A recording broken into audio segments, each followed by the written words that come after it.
ஆண்டவராகிய இயேசு கிறிஸ்துவின் நாம் மைப்படுவதாக இந்த காலவெளியிலே உங்கள் யாவரையும் பார்ப்பதில் மிகுந்த சந்தோஷம். இந்த காலவெளியில் லேசப்போ ஒரு வார்த்தையை சொல்லி நம்மளை உற்சாகப்படுத்த விரும்புகிறாங்க. என்னோடு கூட சேர்ந்து 69ஆம் சங்கீதம் 30-31 வசனத்திற்கு நேரம் உங்கள் கவனங்களை திருப்பிக் கொள்ளுங்கள். 2 காரியத்தை ஆண்டவங்க சொல்லித்தரார்.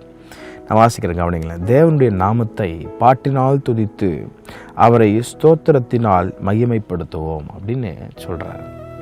ஒரு அழகான ஒரு சங்கீதத்தை தாவீது இங்கே எழுதுகிறார். 2 காரியத்தை தாவீது நம்முடைய வாழ்க்கையில் கற்றுத்தரார். 1, தேவனுடைய நாமத்தை பாட்டினால் துதித்து, 2வது ஸ்தோத்திரத்தினால் மகிமைப்படுத்தும். அப்போது விசுவாசனுடைய வாழ்க்கையில் நல்ல துதி, நல்ல ஸ்தோத்திரம், இது 2மே இருக்கணும். ஏன் அப்படி நான் சொல்கிறேன் அப்படின்னு தாவீது சொல்கிறாருன்னா, கொம்பும் வெறியுறுமுள்ள காளை எருதை பார்க்கிலும் இதுவே கர்த்தருக்கு பிரியமாக இருக்கும். எது பிரியமாக இருக்கும்? பாட்டு நாள் துதிப்பதும், அவரை ஒரு நாளும் ஸ்தோத்திரம் சொல்லி மகிமைப்படுத்துறது அவருக்கு பிரியமான ஒரு பலியாக இருக்குமா. தாவீது அதை ஃபாலோ பண்ணார் வாழ்க்கையில். என்னதான் பிரச்சனை இருந்தாலும் he was a good worshipper. worship லீடராக இருக்கிறத விட worshipper-ஆக இருந்தார். நல்லா பாடி துதிச்சார். 2வது ஸ்தோத்திரம் எப்போதும் அவருக்குள்ளே இருந்துகிட்டே இருந்துச்சு. கர்த்தரை நான் காலத்திலும் ஸ்தோத்தரிப்பேன், அவர் துதி எப்போதும் என் வாயில் இருக்கும்னு சொல்கிறார். அப்போது ஒரு மனுஷனுடைய வாழ்க்கையில் துதியும் ஆராதனையும் ஜபமும் ஸ்தோத்திரமும் ஒரு மனுஷனுடைய வாழ்க்கையில் இருக்குன்னு சொன்னால், அந்த மனுஷனுடைய வாழ்க்கை வெட்கப்பட்டு போகும் என்பது சரித்திரமே கிடையாதுங்க.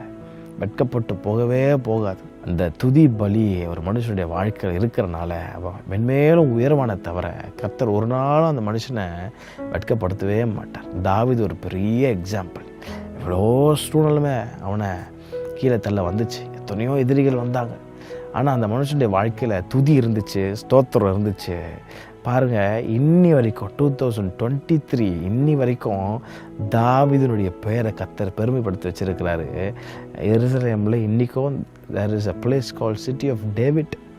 இன்னி வரைக்கும் தாவீதினுடைய என்ன சொல்கிறது, இந்த கிங்ஷிப்பை கர்த்தர் நிலைநாட்டி வச்சிருக்கிறாருன்னு சொன்னால், அந்த மனுஷனுடைய வாழ்க்கையில் காரணப்பட்ட 2 காரியம்.